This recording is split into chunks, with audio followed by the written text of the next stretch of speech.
Ma'am, the proposed bill now provides stricter registration requirements in that fraternities, sororities, and organizations must register under oath with both school authorities and barangays before conducting any activities, including recruitment. Bukod doon, organizations must also register with local police stations. Otherwise, non-compliance is presumed as involvement in illegal activities.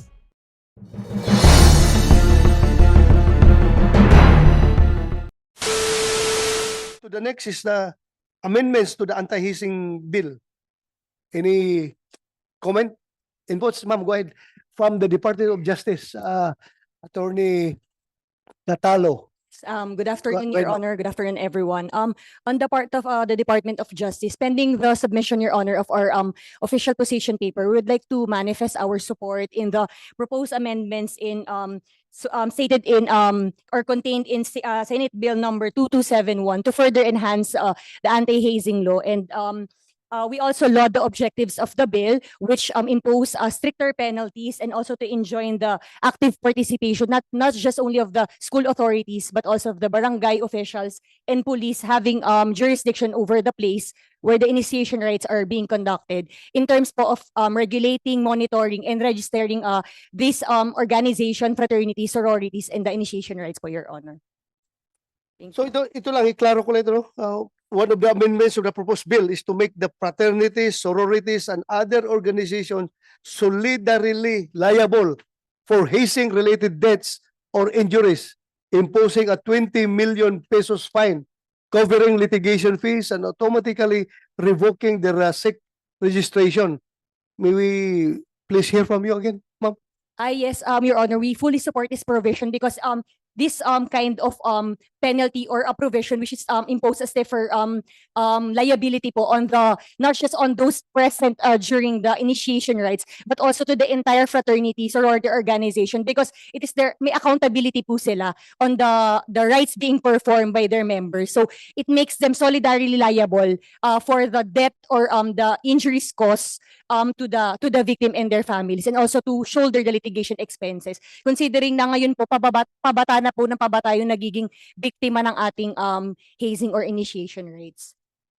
Yeah, sa tingin ko rin malaking bagay ito dahil nga pag yung mga opisyalis ng fraternity na mga the elders ay yung mga reasonable at saka medyo emotionally stable yon, unlike yung mga bata na mapabayaan doon na nagiinuman pa bago mag-conduct ng ceremonies nila, mga anong tawag yan, rituals, yung mga rituals. So diyan nangyari talaga yung hindi ka nais.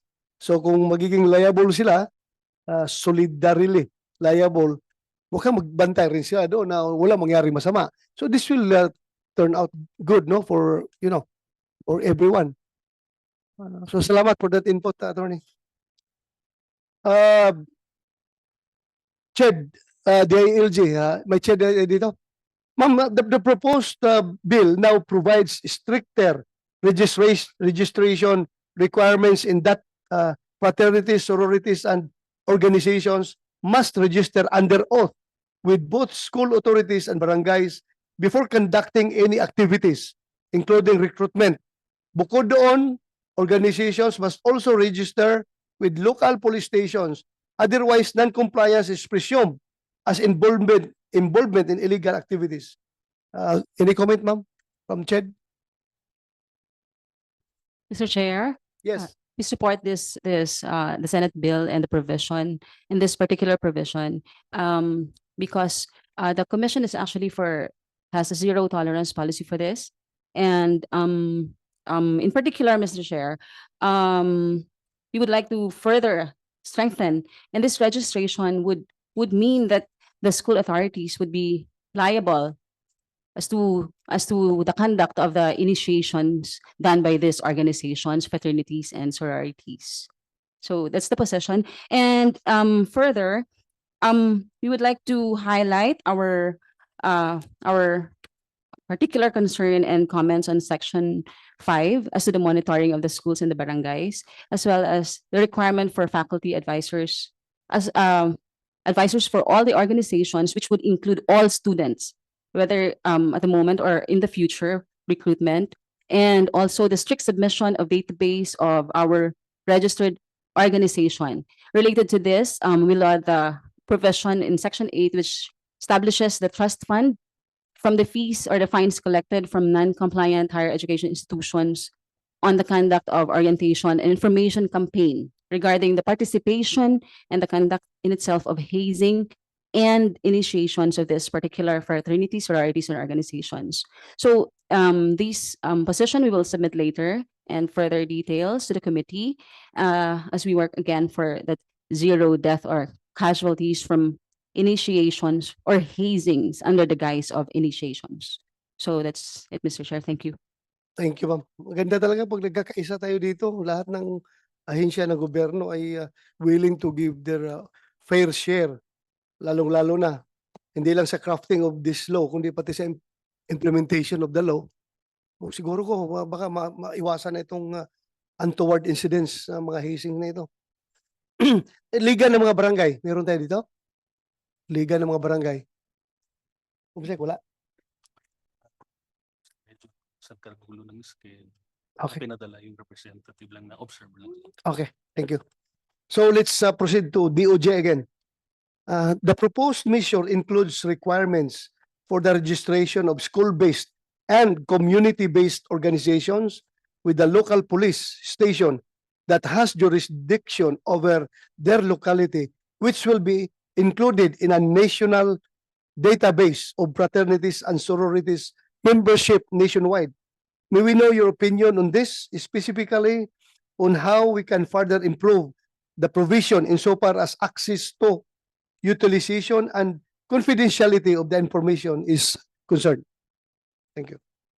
Your Honor, yes, we support this provision in the requirement to register, not just only in the barangay having jurisdiction where the initiation rites are being conducted, but also to the police station. Because, Your Honor, based on the past incidents, yung initiation rites, no, or yung hazing activities, it is conducted in secrecy. So pag may nangyari po untoward incidents like serious physical injuries or death, walang nakakaalam kung hindi sila lang. So in this case, whatever happens, wag naman nga po sana would result in death. At least madaling mahanap yung mga taong accountable and liable because their organizations are registered both in the local police having jurisdiction in the place and the barangay. So whatever happens, mas madali po yung reporting. Hindi po katulad nung nangyaring incident na kay, if I'm not mistaken, with John Matthew Salilig na after nang nangyari po na namatay po siya dun sa kotse, natakot po ang members ng fraternity to bring him to the hospital. Instead, bury him dead po na lang sa isang bakanting lote. So in this case, we would at least hold people accountable and their organizations. Yun po kasi yung I think the proposed amendments are focusing on, not just on the members who conducted the rites, but also to the entire organization to ensure that they are not doing hazing activities, di ba po? Which is totally against public policy and public morals. Thank you. Thank you. Itong merong school-based na fraternity, merong community-based, di ba? For example, no, may case na tayo narinig dito na estudyante ng isang eskwelahan namatay sa hazing. Ngayon, nung kinumpronta yung eskwelahan, sabi ng eskwelahan, pasensya na sir, estudyante namin yan. Pero yung kanilang fraternity, hindi po nirecognize ng eskwelahan dahil hindi nakarehistro yan dito. In fact, community-based pala yan, yung fraternity na yan. So, sino ngayon ang mag-regulate or sino ngayon ang magpupulis ng mga, of course, school-based fraternities can be regulated by school authorities. Ito ngayong community-based, sino ngayon ang magbabantay sa kanila? Kundi yung police station doon sa area at saka yung local government units.